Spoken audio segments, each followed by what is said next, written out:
It's Sunday, 19th of January, and we are awaiting SpaceX's launch escape test in just under 17 minutes and 8 seconds. The test today is to demonstrate the effectiveness of our launch escape system. Now we are currently go for launch from pad 39A at Kennedy Space Center at 10:30 a.m. Eastern Standard Time.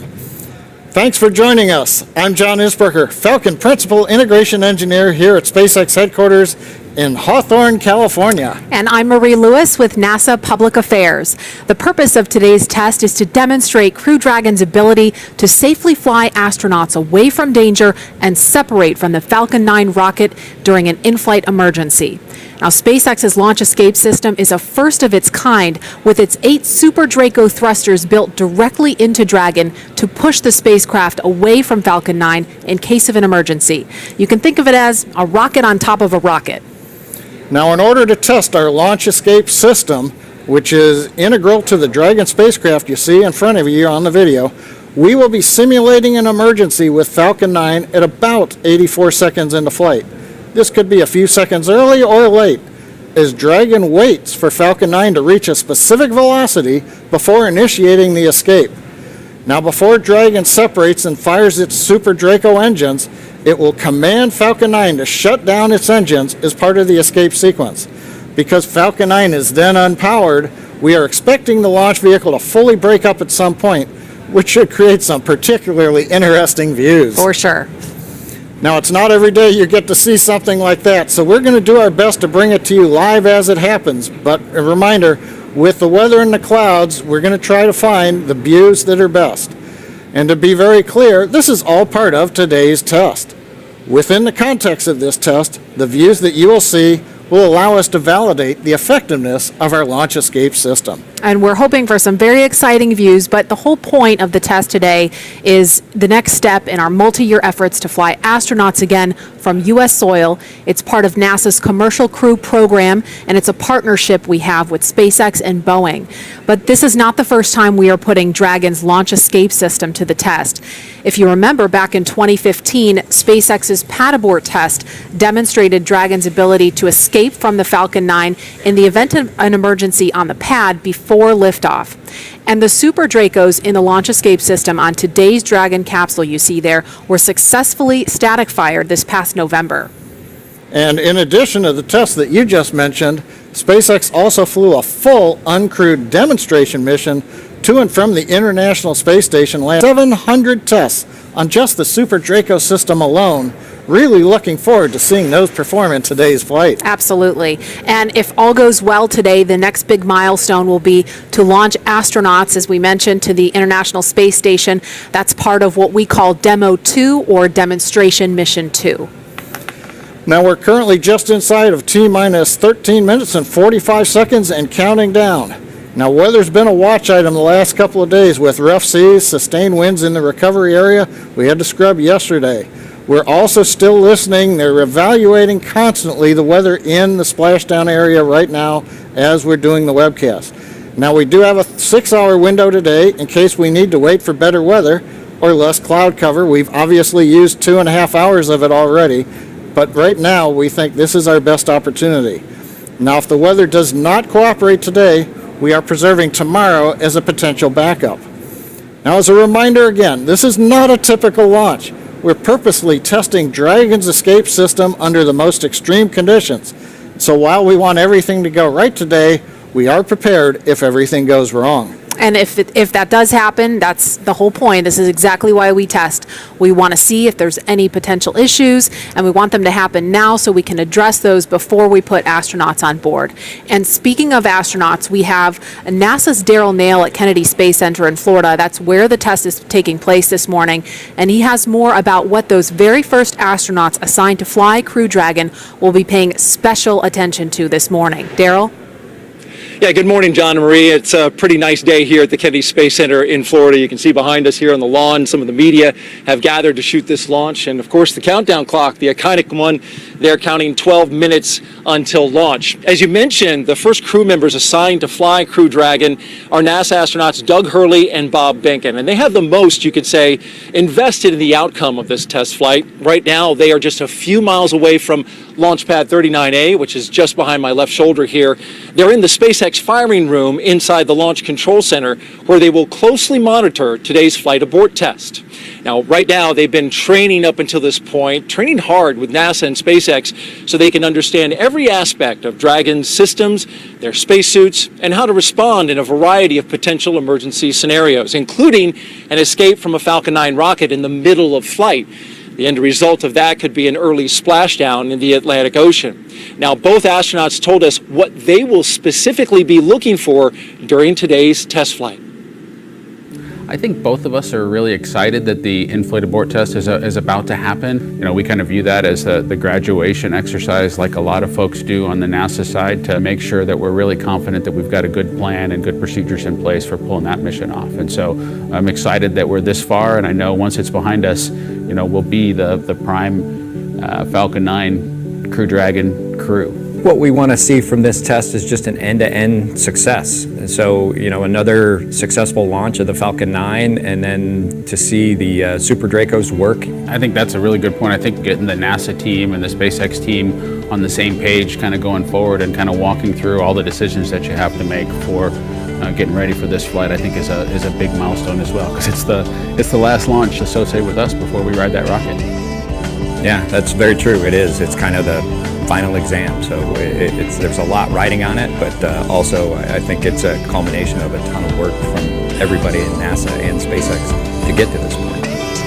I'm just really proud that the team is trying to pull off something so critical from a safety perspective. You know, if we needed to escape off of the rocket, to have that system demoed before we would actually use it is pretty cool that folks are making the investment to make that happen. We feel really excited about kind of the progress that SpaceX and NASA have made to this point, and this kind of shows us that we're getting really close to our flight. So to see all these capabilities all put together, all the teams together, and to be able to launch this vehicle, it's just a huge boost of confidence.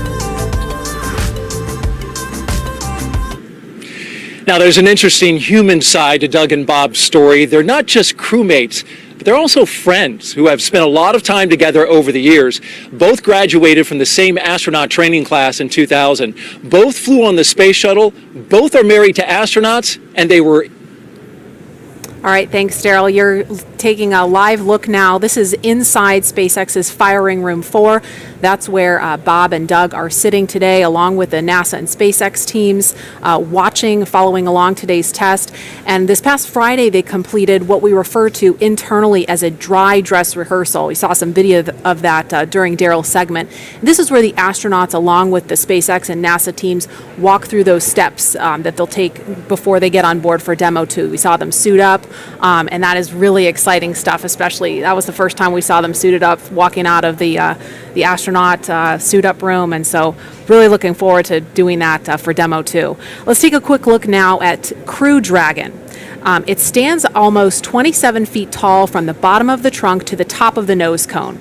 And Crew Dragon is composed of two main elements. The capsule, that top portion, is designed to hold crew and pressurized cargo, and it has an unpressurized section known as the trunk that's down below. For today's test, much of the exciting work is going to be done by the Dragon's 8 Super Draco engines we talked about, built directly into the capsule. Now, to give you a sense of power, when fired together, the 8 Super Dracos can move the spacecraft a half a mile in 7.5 seconds. So from a standing start, the Super Dracos accelerate the spacecraft to a speed of 436 miles per hour. That's a lot faster than a catapult launch from an aircraft carrier. I know, and it's hard to imagine just moving that fast. I was trying to get a feel for it, so I did a little math, and it's about 3 times faster than takeoff on a commercial plane, if you can imagine that. In fact, one jetpack assembly, which consists of 2 Super Dracos, produces more thrust than an F-16 fighter jet at full afterburn. So, John, if you were to put that, strap that to your back, you would break the sound barrier in under half a second. Not sure you'd want to volunteer for that. I'd probably break something else, too. So that gets us through the major test objective today, Dragon separating from the Falcon. Several minutes later, we will deploy drogue parachutes, followed by the 4 large main parachutes. You'll see the main parachutes partially open at first, if we've got video, then fully open. These will then control the descent of the Dragon capsule softly into the Atlantic Ocean. And while that vehicle that you see on the pad looks like a typical Crew Dragon spacecraft from the outside, if you had a look inside, you'll see that the interiors have been stripped down, and there it is. We do have a look inside for you. The cabin has no interior panels except for one on the ceiling, and there's no control panel in there for this test.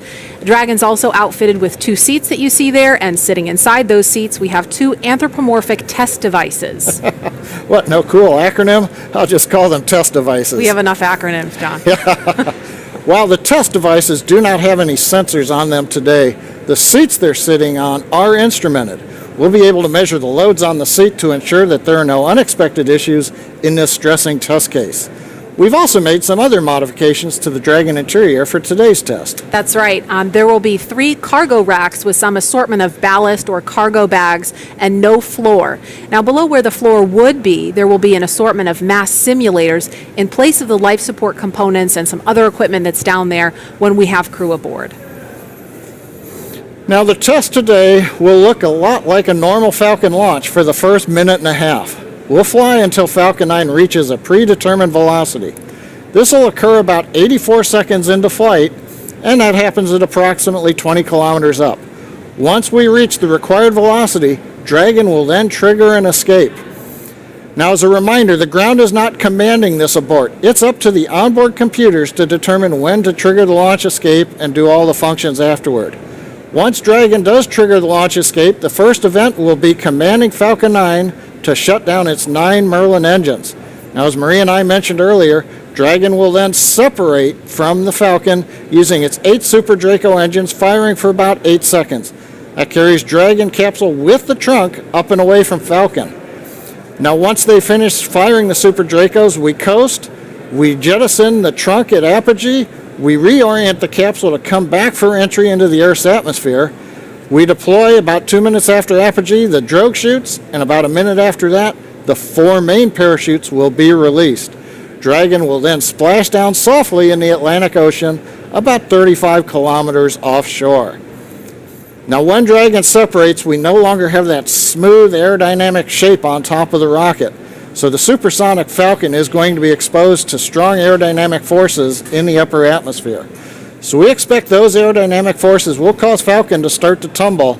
Our simulations show that the Falcon will likely break apart due to the tumbling, instead of having the destruct system triggered and destroying the rocket. So now again, this entire test will take less than 10 minutes from the time Falcon 9 lifts off until Dragon splashes down. But Marie, once we splash down, the work's not over yet. Right, it's just beginning for the recovery team. We have a lot of things happening very rapidly in that first 10 minutes, and the recovery operation takes quite a bit longer to the pad abort test, but it will happen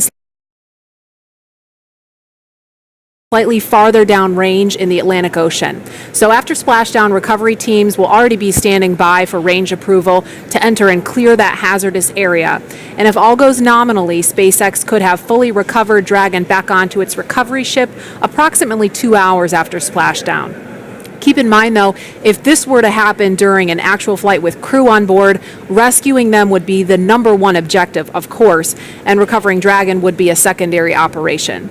So if that were to happen, an elite military rescue team would deploy at a moment's notice. They're part of the U.S. Air Force's Detachment 3, or they have this really great nickname, the Guardian Angels, which is very appropriate. They would jump from military aircraft. There's a photo of that happening there. And from there, they would help the crew out of the capsule and then onto a life raft to wait for a larger ship. Now, this is not just any life raft. It has a cover that they can put over the top to protect them from the elements, and it's also equipped with food, water, and medical supplies, enough to last for days if needed. This would be, of course, don't expect to happen, but of course, what do we do when we're preparing to fly crew? We always plan for the worst. So this is something that NASA, SpaceX, and the Department of Defense have rehearsed together. Mentioned earlier, Falcon 9 is expected to break up over the water. We've got a dedicated team of SpaceX recovery personnel who will be staged and ready to begin recovering debris shortly after breakup. Well, the clock's kicking down rapidly. We're just over T-minus 2 minutes and 14 seconds from liftoff. You've seen the crew access arm. It's back. That was retracted away from Dragon at T-minus 42 minutes. A few minutes after that, Dragon launch escape system was armed just before we began loading propellant onto the Falcon 9. So if an unplanned situation arose right now, Dragon would perform an escape. Now currently the engines are chilled in for launch on the Falcon. The Dragon spacecraft is waiting for liftoff. We have retracted, and you can see in the video the strongback is moved away just about 2 degrees in readiness for liftoff. We have also finished loading liquid oxygen onto both the stages, so the Falcon 9 is just about ready. The large white cloud you see coming off of the side, we're venting down the pressure from the liquid oxygen supply lines in the strongback in preparation for launch. The last event you're going to hear start up at 1 minute when the computers take over and the launch director go at 30 seconds. And we're coming right up on that in about 15 seconds now. We'll be just a minute from liftoff. And Falcon 9 is, as you just heard, is moving into those final stages of the final countdown for the in-flight abort test today. So far, weather's looking okay. We're hoping it's going to continue to cooperate, and the range is green for launch. Now, if for some reason we scrub today, we will shift to our backup launch window, which is tomorrow at the same time. Again, this is just a test. We're fully expecting Falcon 9 to break up, so don't be alarmed if you see that happening live. And with that, let's listen in now. We're just 45 seconds from the final countdown.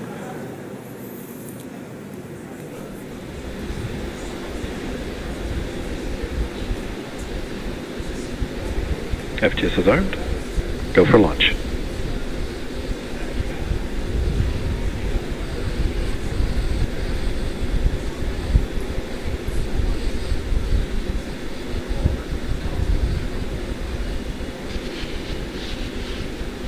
Minus 15 seconds. 10, 9, 8, 7, 6, 5, 4, 3, 2, 1, 0. Ignition, liftoff. 10 for 5, aim high. Go Falcon, go Dragon.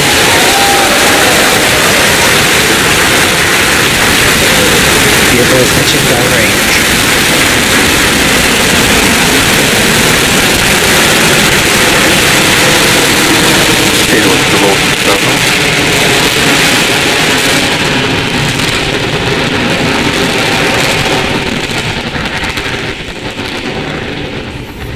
T plus 30 seconds. Falcon 9 with the Crew Dragon capsule is heading east from pad 39A. Everything looking good right now. As we get ready for max dynamic pressure, we are now throttling down the first stage engines on the Falcon 9. And telemetry nominal. Everything continues to look good. We're approaching the period of maximum dynamic pressure. Vehicle is supersonic and passing through maximum dynamic pressure. You've heard we're supersonic. We're through max Q. We're getting ready now to throttle the engines back up on the first stage. Stage 1, throttle up. There's the call out. Okay, the major activity coming up in just over 10 seconds. Shutdown and Dragon escape from the Falcon 9.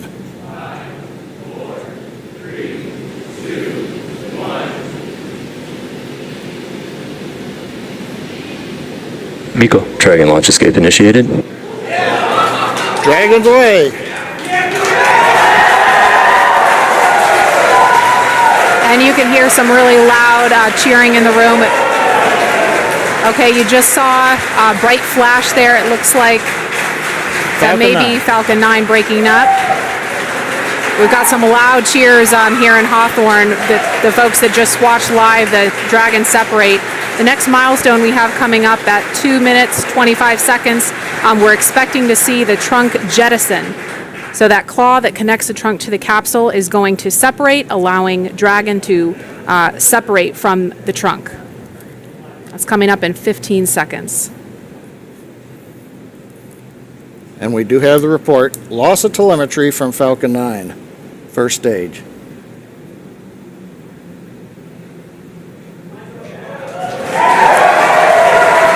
And there you just saw the trunk jettison. Again, some really loud cheers here in Hawthorne, California. This test is looking great so far. Nice view from the back of the Dragon capsule. We're also trying to see if we get the view there on the right-hand side from the aircraft that's orbiting the area. Now the Dragon control system is now going to be reorienting the capsule. We're at a high altitude where the aerodynamics are negligible. So we're going to use the small Draco thrusters on the Dragon capsule to reorient it. That gets it in a position with a heat shield down to re-enter the Earth's atmosphere and then later to deploy the drogue parachutes. Now those drogue chutes, we expect to get confirmation that those have deployed at T plus 4 minutes and 48 seconds, so we've got just a little bit of breathing room before we hear that happen. Those parachutes are protected during ascent, on orbit, and re-entry by a panel that's up near the nose cone of the capsule. So we're going to jettison the panel, then the mortars will fire to deploy those 2 drogue chutes. Again, that's coming up in just over a minute at T plus 4 minutes and 48 seconds.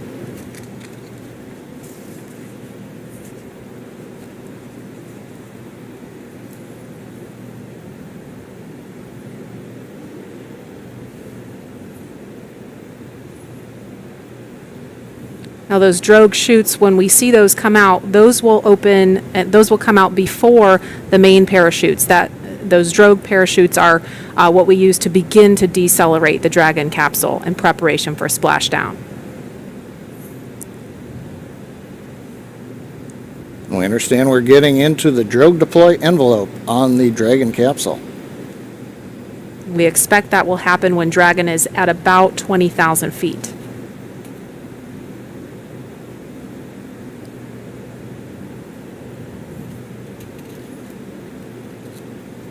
About 15 seconds to drogue chute deploy.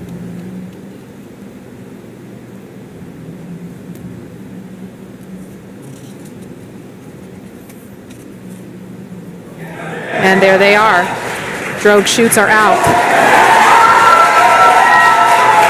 Again, some major cheering going on here as every stage of this test unfolds. Now we're going to be getting ready for the main chutes to deploy. Now, main chutes will be coming up fairly quickly. There are 4 main parachutes. These are the newest Mark III parachutes. They're each 116 feet in diameter. We deploy them about 2 kilometers above sea level, 6,500 feet above the Atlantic Ocean. We're getting good views from the Dragon and the airplane, showing the 2 drogue chutes. Now we're just waiting for the main parachutes to be deployed very shortly.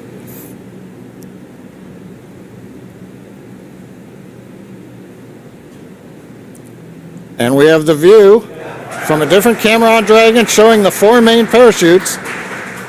Now they are deployed in a reefed condition. That means we're keeping them fairly shut to avoid shocks, and now we're slowly opening up the 4 parachutes. Great views coming off of the Dragon camera on the left, and we can also see the 4 parachutes from the airplane on the right. That is a really cool view. Nice view of the orange and white parachutes as they're opening up into the 2nd position.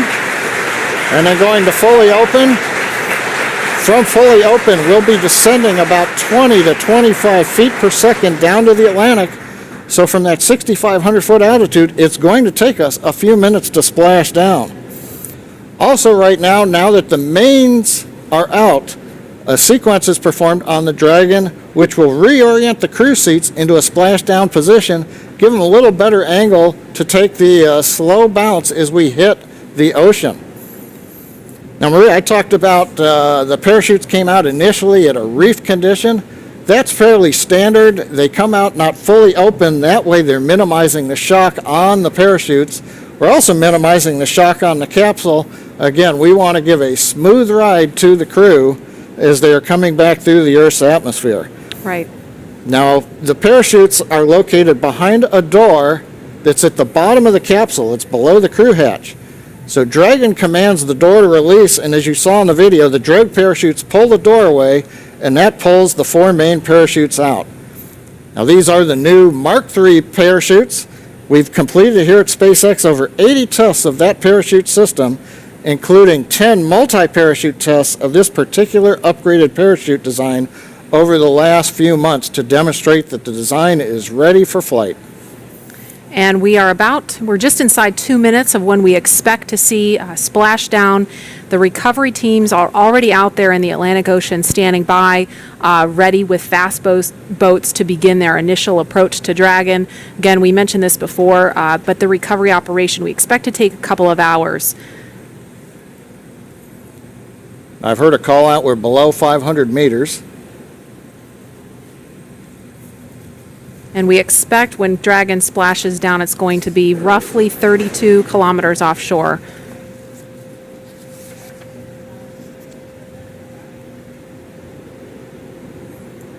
Again, we're looking at a live view. So far, all things have appeared to go nominal for this test. All things looking great so far. We saw the 4 main parachutes deploy. You're looking at them now, fully open.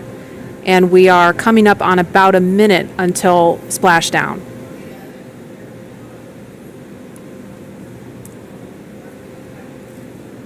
I think we may have heard a call out of 100 meters to go. Yeah, I just heard that too. Yep.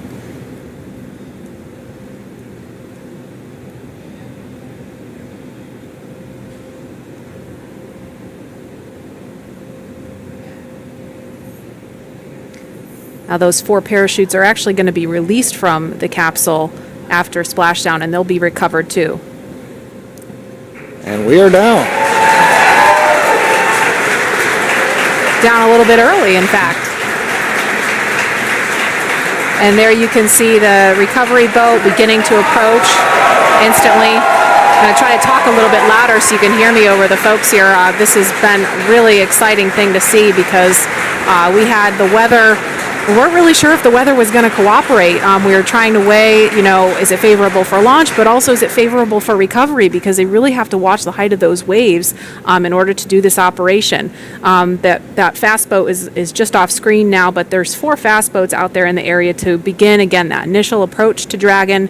The recovery operation from here takes about 2 hours, but all in all, this looked like a really great test.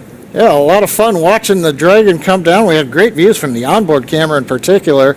Now I think this camera is from our Go Searcher recovery ship, which is also the tender for the fast boats. You saw one of them headed out there. And you can also see it looks still a little choppy, so you understand we were kind of on the edge of the weather conditions out in the splashdown area. But they assessed the boat data, the buoy data, looked at the forecast and said we were go. And while we took 2.5 hours to get here, we finally got here, and it was great. And that's the summary for today. It looks like right now a great test. Visually, everything happened. Falcon 9, you saw the liftoff. We had kind of a long view from the camera. Dragon did shut down the 9 Merlin 1D engines and separate. We did see the flash as the Falcon 9 came apart, as predicted. No surprise there. Dragon, we saw a great view as it got to apogee. It deployed the trunk, separating it, reoriented. Then the drogue chutes came out, the main chutes came out, and then we just waited for that nice soft splashdown in the Atlantic Ocean. And we saw, and it looks like we just lost the view from out there on the ship, but you couldn't really see much from that particular angle. Again, that recovery operation is going to take a couple of hours, so we're not going to stay on the air for the duration of that. But we are going to be back for a news conference coming up at 11:30 Eastern time this morning. That would be, let me do the math real quick, 8:30 Pacific time. We're going to hear from NASA and SpaceX leaders about their initial thoughts on this test that you just saw. Of course, everything looked fantastic, but there's going to be a lot of data to dig into. They're going to also collect those parachutes, get a lot of data from that, and then see what the next steps are on the path to Demo 2, when, of course, we're going to be launching NASA astronauts Bob Behnken and Doug Hurley. So stay tuned for that news conference. It will be carried live on NASA TV. If you're watching on the web, just tune to nasa.gov/live so you can see that coverage. Again, that's 8:30 Pacific time, 11:30 Eastern. Thanks so much for joining us for this morning's test.